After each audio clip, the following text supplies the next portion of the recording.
with him, Macron and Merkel, we signed ceasefire. Ceasefire. All of them told me that he will never go.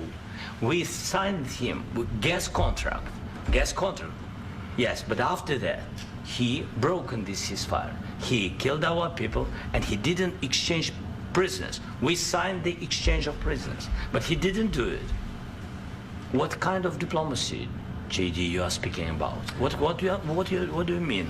I'm talking about the kind of diplomacy that's going to end the destruction of your country. Yes, but if you Mr. President, with respect, I think it's disrespectful for you to come into the Oval Office and try to litigate this in front of the American media. Right now, you guys are going around and forcing conscripts to the front lines because you have manpower problems. You should be thanking the President for trying to bring it into this conflict. Have you ever been to Ukraine that you say what problems we have? I have been to. Come once. I've actually watched and seen the stories, and I know what happens is you bring them on a propaganda tour, Mr. President.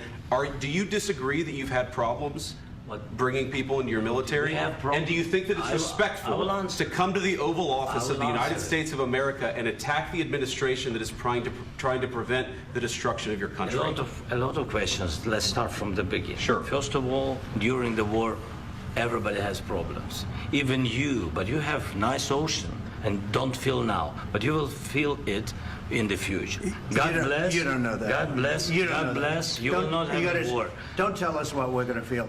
We're trying to solve a problem. Don't tell us what we're going to feel. I'm not telling you. Because you're in no position to dictate that. That's exactly what you're doing. You're in no position to dictate what we're going to feel. We're going to feel very good. You will feel influence. We're going to feel very good and very strong. You will feel influence. You're right now not in a very good position. You've allowed yourself to be in a very bad position, and he happens to be right about it. From the very beginning of the war. You're not in a good position. You don't have the cards right now. With us, you start having cards. Right now, you don't. You're playing cards.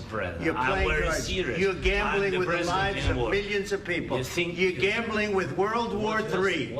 You're gambling with World War III. And what you're doing is very disrespectful to the country, this country, that's back to you, far more than a lot of people said they should have. Have you said thank you once? This A lot entire of meeting? times. No, in this Even entire meeting, today. have you said thank Even you? today. You went to Pennsylvania and campaigned for the opposition in October. Offer some words of appreciation for the United States of America and the president who's trying to save your country.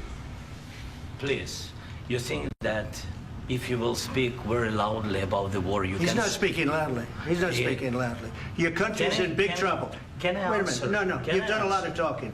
Your country is in big trouble. I know. You're not winning. I know. You're not winning this.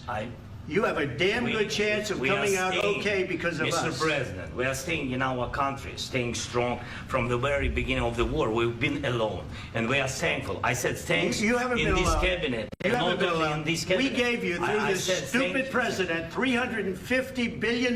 You voted we gave for you your military president. equipment, You and you voted men for are your brave, president. but they had to use our military. What about If you didn't have our military equipment, if you didn't have our military equipment, this war would have been over in 2 weeks. In 3 days, I heard it from Putin. In 3 days, this is something maybe new. less. In 2 weeks, of course, yes. It's going to be a very hard thing to do business like this. Again, I tell you. just say thank you. I said a lot of times to American people. Except that there are disagreements, and let's go litigate those disagreements rather than trying to fight it out in the American media when you're wrong.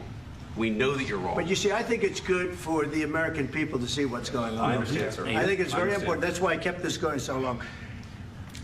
You have to be thankful. You don't have the cards. Thankful. You're buried there. Your people are dying. You're running low on soldiers. Listen, you're running low on soldiers.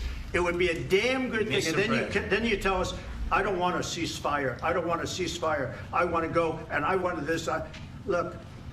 If you could get a ceasefire right now, I tell you, you take it so the bullets stop flying and your men stop getting killed. Of course, we want to stop the war. But you're saying you don't want a ceasefire. But I said to you, I want a ceasefire. With guarantees. Because you'll get a ceasefire faster than an agreement. Ask our people about ceasefire, what they think. That wasn't with me. For you what that wasn't with me. That was with a guy named Biden, who was not a smart person. That was with Obama. It was your president. Excuse me. That was with Obama, who gave you sheets, and I gave you javelins. Yes. I gave you the javelins to take out all those tanks. Obama gave you sheets. In fact, the statement is Obama gave sheets and Trump gave javelins. You got to be more thankful, because let me tell you, you don't have the cards. With us, you have the cards.